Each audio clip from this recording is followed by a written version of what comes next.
अरे वो भगवान की ही अमानत थी, तुम्हारे पास कुछ दिनों के लिए रखी हुई थी, विधाता ने भेजी थी, जाओ कुछ दिन रहो, वापस बुला लिया। हम लोग ले लेते हैं, हमें पद मिल जाए, प्रतिष्ठा मिल जाए, परिवार मिल जाए, सब ले लेंगे, पर भगवान कहेंगे चलो भाई अब तुम्हारे बेटे को वापस करो जो दिया था। नहीं नहीं नहीं, हम नहीं देंगे। और यदि भगवान ले लें तो फिर कुछ लोग गाली देते हैं भगवान को, तुमने गलत किया। सच्ची बात तो यह है कि हम सब गिरवी हैं। आपके पास 20,000 की जरूरत हो तो आप अपनी अंगूठी गिरवी रख देते हैं, कान के बाले गिरवी रख देते हैं, फिर जब पैसा आए तो आप उठा लेते हैं। सच कहूं, भगवान ने हम सबको गिरवी रखा है। किसके पास? हमें गिरवी रखा है हमारी माँ के पास, हमें गिरवी रखा है हमारी पत्नी के पास, हमें गिरवी रखा है हमारे पति के पास, हमें गिरवी रखा है हमारे परिवार के पास। जब तक रखा है सो रह रहे हैं। 2 साल, 4 साल, 10 साल, 20 साल, 50 साल, 100 साल, खत्म। 100 साल बाद अधिक से अधिक आदमी 100 साल जीता है। आज तो हम 80 साल का एवरेज लेके चले। 80 साल बाद सब अपने अपने घर वापस चले जाएंगे। हम सब गिरवी हैं, भगवान ने हमें संसार में भेजा है, जाओ कुछ कर लो, अच्छा हाँ प्रशस्त कर लो अपना मार्ग। पर हम आते हैं तो जाने का नाम नहीं लेते, यहीं रह जाते हैं। हम जाना नहीं चाहते, झगड़ा करते हैं, रोते हैं, चिल्लाते हैं, चीखते हैं। सत्रजित से मणि मांगी, भगवान ने मना कर दिया। इसलिए मैं कहता हूं कि आपके पास जो है वो भगवान को दे दो। प्रभु सब आपका है, जो मुझे लगेगा, आपको पता है कि मुझे क्या लगेगा, आप देते जाना, सब आपका है। आप खुद समझदार हैं, भगवान स्वयं जानते हैं मेरे भक्त को कब किस चीज की जरूरत है, वो बिना मांगे आपके देते जाएंगे। आप एक बार सौंप कर तो देखिए। हम सौंपते नहीं हैं, समर्पण करते नहीं हैं, स्वभाव को बदलते नहीं हैं, यही तो हमारी गलतियां। हम मालिक बने बैठे हैं, ये मेरा है, मेरा है। सौंप दीजिए, सब भगवान का है। अपने अस्तित्व को मिटा दीजिए, भगवान के चरणों में समाप्त कर दीजिए, सब कुछ अपना लुटा दीजिए। प्रभु सब तेरा, खत्म बात। जब सब तेरा तो फिर मेरा जो अहंकार था, मेरेपन का, वो अहंकार अपने आप समाप्त हो जाएगा। अहंकार मिटता नहीं है क्योंकि हम सौंपते नहीं है, और सौंप देंगे तो मिट जाएगा। सत्रजित की का भाई प्रसेन वो मणि पहनकर जंगल गया, वहां एक बब्बर शेर ने प्रसेन को मार डाला। प्रसेन की मणि छीन ली, शेर को जामवंत ने मारा। जामवंत मणि लेकर अपनी बिटिया को देने चले गए, बेटी को देते हैं। अब यहां भगवान को चोरी का कलंक लगा। सारे लोग कहने लगे कृष्ण ने मणि मांगी थी। सत्रजित ने कहा कृष्ण ने मणि मांगी थी, हमने नहीं दी, लगता है हमारे भाई को मारकर मणि सत्रजित ने चुरा ली। आरोप लगा दिया, चोरी का कलंक लगा दिया। अब भगवान के सिर पे ये कलंक क्यों लगा? हम गृहस्थी लोग भी ना कई बार कलंक से बचते हैं कि कोई कलंक ना लगे जीवन में, पर कई बार कोई ना कोई कलंक किसी ना किसी के माथे तो लग ही जाता है। कोई लाख प्रयास करे बचने का, कोई ना कोई कलंक जीवन में लग जाता है। भगवान को भी कलंक लगा चोरी का। क्यों लगा? रामचरितमानस में लिखा है, जो गणेश चतुर्थी की चंद्रमा को देखता है उसे झूठा कलंक लगता है। जिस दिन गणेश जी रखे जाते हैं उस दिन के चांद को नहीं देखा जाता, देखोगे तो झूठा कलंक लगेगा।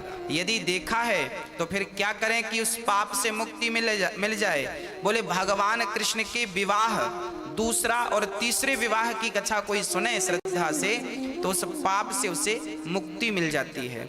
गणेश जी की चतुर्थी को क्यों नहीं देखते? क्योंकि गणेश जी ने एक बार एक दिन गणेश जी ने चंद्रमा को श्राप दिया था। गणेश चतुर्थी की चंद्रमा को श्राप दिया था कि तुम्हें जो देखेगा कलंकित हो जाएगा। क्योंकि गणेश जी एक बार यात्रा कर रहे थे मूषक पर, तो मूषक चढ़ाई चढ़ने लगा, गणेश जी लुढ़क गए। चंद्रमा बड़ा हंसा, देखो गणेश जी गिर गए। तब उस चंद्रमा को देखकर गणेश जी ने श्राप दे दिया, बड़ा अपमान करता है, बड़ों का आदर नहीं करता, जा कलंकित हो जा, चरणों में गिर पड़ा। तब कहा कि ठीक है, गणेश चतुर्थी की चंद्रमा को बस ही ये श्राप रहेगा, बाकी नहीं लगेगा। तो गणेश चतुर्थी की चंद्रमा को नहीं देखा जाता।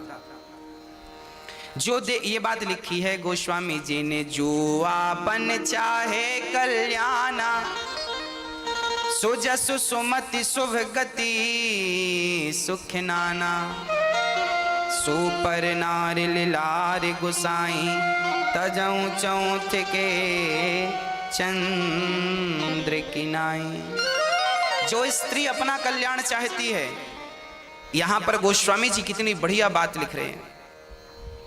जो स्त्री अपना कल्याण चाहती है वो पराये पुरुष को कभी ना देखे, और जो पुरुष अपना कल्याण चाहता है वो पराई स्त्री को कभी ना देखे। यदि देखेगा तो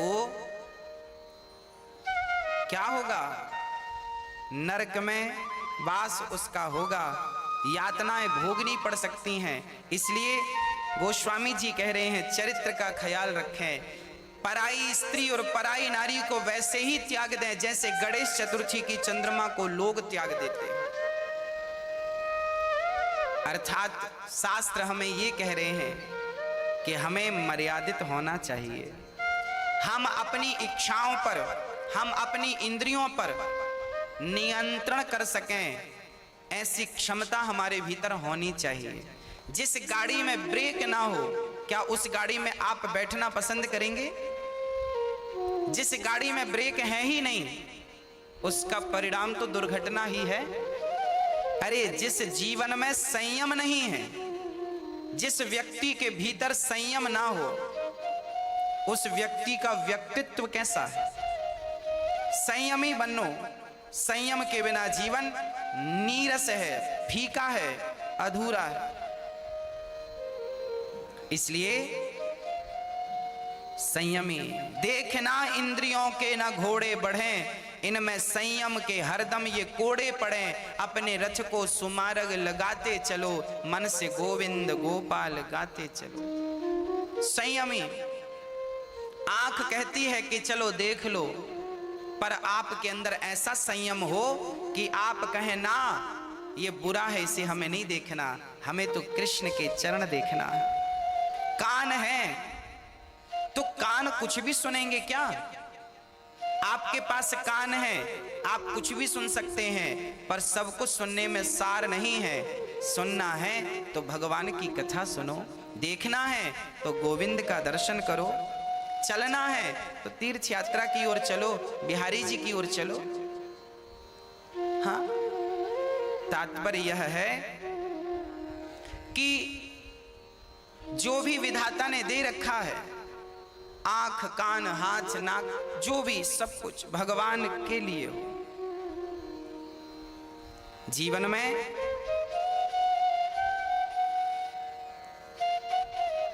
हर पग सत्य के लिए बढ़ाओ, असत्य के लिए कोई पग ना बढ़ जाए आपका, गलत मार्ग पर भटक ना जाए आप। संयमी बनिए, जितेंद्रिय।